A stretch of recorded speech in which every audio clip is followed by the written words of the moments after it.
What I'll do is I'll start at the environment here, and what you have is you have something called, before you go to your groups, before you start managing your Office 365 groups, you have something called user settings in Azure Active Directory.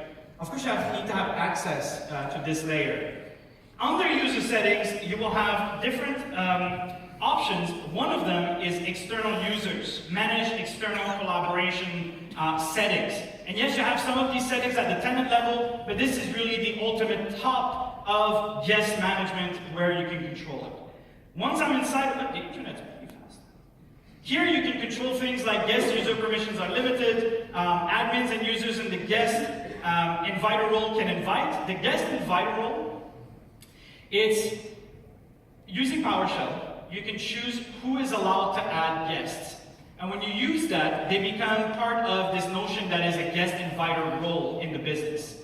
And you can say that they can use it to invite them, as well as admins can invite guests. Or if you block it, then nobody can invite guests anymore that you had added. Members can invite, no. Guests can invite, no. And you have some options.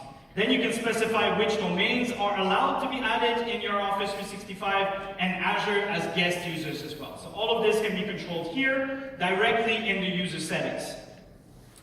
Then, go back to groups. You have settings for certain groups, so the one I want to mention is expiration here. So we click on expiration, and this is what I talked to you about. Group lifetime in days, so 180, 365 are custom, so this is what I was talking to you about. The creation date plus the number of days, then it goes to the, if the Office 365 group has no owners, it goes to whoever you specify here, so the administrator, and then at this period in time, after 60 days of the creation here, the email will be sent to the group owners. Do you still use this group, yes or no? If you don't answer, it gets deleted. If a group is not renewed, it is deleted along with its associated content from sources. And then you have 30 days to recover it, or it's gone forever. Right? You can apply this to all Office 365 groups or selected Office 365 groups. Note this, if you choose, how's everybody doing? Always important to check. If you choose selected, remember to come back. It doesn't automatically know which new groups you want to apply this policy to. So if you choose selected Office 365 group, make sure that periodically you come back and you add new ones that you want to check for that. Another option, access reviews. Access reviews is going to be if you have Azure AD Premium or if you have E5 licenses. So I want to be upfront with you on that scenario. But I really enjoy it. The first time you go to access reviews, you might have to go through a little turn-on experience onboarding, and then you'll be able to come to this page, and you'll have a button called New Access Reviews here. When you click on New Access Reviews, you give it a name, and what it does, you say when you want to start this access review, you say how frequently you want to do this access review, the duration that a person is allowed to. Let's say I say you have to do an access review now. How many days do you have to do it until you've taken too long to do it? You can say when it stops, how many times you want to repeat this, and then what is it that you want to review? What users do you want to review by the group owners? The members or, guest users only or everyone? So what happened here is you can say to the group owners, every 3 months or in one-time shot, you can control when you want to do this. One time, periodically, weekly, monthly, annually, I want every group that has guests to go through this process of validating that the guest is still relevant and approve that they stay. If they don't take any action, the guest will be gone, or they can deny. They also will get, as a group owner, a recommendation from Microsoft that will be tied to the activity of that guest. For example, I'm an owner of an Office 365 group, and 6 months ago, or 7 months ago, I added a guest. The admin sets this up every 6 months. So I just got an email, hey, you need to check for your guest, this user with the email address, needs to be reviewed. You click, you go to this new Azure portal that you have with a new experience. It will show you the person, and it will tell you when was the last time that guest has signed into your environment, to your group. And it will give you a recommendation. I think you should remove them. Or if they signed in recently, it's probably safe that you keep them. And ultimately, it's the group owner that has the decision to say, I need to keep this guest user, or no, I no longer want this guest user. And the admin here will be notified of what was happening. The access reviews can be done for guests, but you can also set this up for internal members of the group. So you can say, I want group owners every 3 months to make sure that the users in their group is the right users. Because we tend to forget, and because now we have this central membership provider, everyone that is here has access to everything pretty much in full control. They can Teams chat, they have everything access in SharePoint. If you wanted limited access in SharePoint, they should not become a member of the group. They should just be someone that you share to from SharePoint. Shared, Joe, send link. If they're part of the group, they have access to everything. Access reviews is a good way to create this cycle and automate this process. But you need E5 or you need Azure AD Premium. And then you can choose who are the reviewers, the group owners, self-users. What's interesting, you can do self. The user that is being targeted can, by themselves, say, yeah, I still need to be here, or no, I no longer to be here. That's your choice. And then you have some settings that you can change. What happens when the user does not respond, and so on and so on. So there's tons of settings this way. I think I've covered most of the settings that you're going to play with. There's not much in general settings, just some self-service creation, yes or no, but not much here.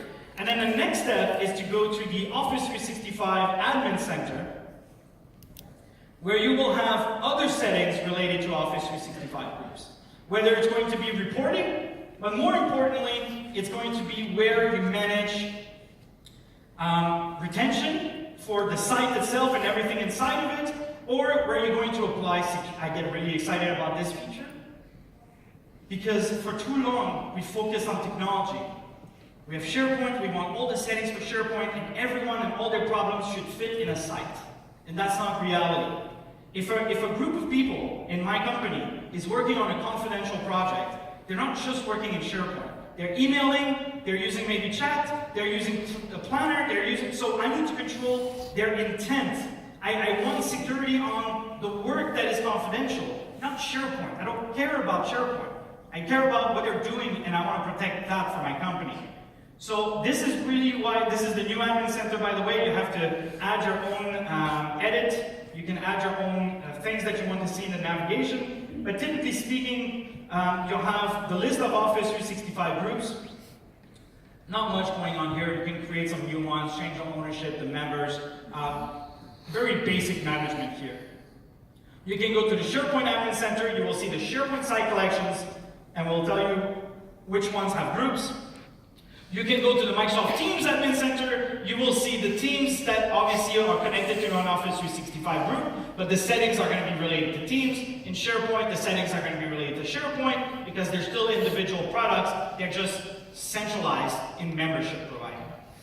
Now, what I want to do is make you realize that this is going to be your new Admin Center. Now, when you're talking about retention, when you're going to be talking about security, it doesn't matter which tool. What we're looking to do is we're looking at classification with labels, and we're looking at data governance, which we'll go into a few seconds, but really the labels here. And you have two categories of labels that you can create. For security, for retention. Retention can automatically be applied based on a search query. So it's good, and it can be interesting as well. Right? You search for something, if it finds it in the content, it automatically applies the label which has a retention policy on the content. Or you go to, for example, sensitivity, create a new label, you give it a name, a tooltip that's going to appear for the end users. Hi. Don't use hi. And then you can choose whether or not you want encryption, how you want encryption or not. Then you can click next. You can choose content marking. How you want content marking. You want a watermark, you want to add a header, you want to add a footer, or not. And you can add data loss prevention, where you apply your data loss, your DLP security policies to that automatically. Once you're done, you will have a label created, but it's not applied to anything. So the next step is to, let's turn this off and let's just say encrypt, email messages and files, never expires. Next, yes, it's sure, then add, this is too long, but we don't have enough time. So we click yes, and then the next step is publish the label. Where do you want the label to apply? We're no longer talking about the individual product and their settings. Yes, of course, we have some little things like that. Can you do scripts in your web parts? And in Teams, do you want bots or do you want funny memes or not? You have the individual product settings. But in terms of governance, you're going to have to go a layer higher because now they're working with multiple products. And almost all of this can be automated using labels, using the PowerShells for most of the settings. Same thing for retention policies. You create the label. I have some already created. You give it a name. And then you say, what is the retention on this? How long do you want to keep it? Do you want to delete it? Do you want to start a workflow? Do you want to declare it as a record at the end? And automatically, you can choose whether or not you want to publish this label on specific Office 365 groups, all Office 365 groups, and then you'll be able to add it on the content themselves, or you can automatically apply the label on the content. So, you have the little line where people collab in one spot, and you have people that communicate in the other spot.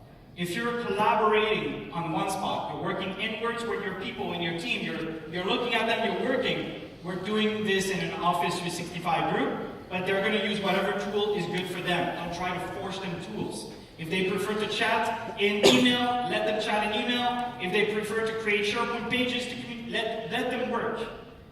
What you want is to make sure that you have control over the permissions. You regularly check with access reviews. You want to make sure there's a naming policy. You want to make sure the right people that know and understand what it means to create a group know and have the permission to create a group. You want to make sure that you have an expiration policy. You want to make sure that you have labels that apply. I didn't show you in sensitivity, but one of the options is disable external sharing. This becomes interesting.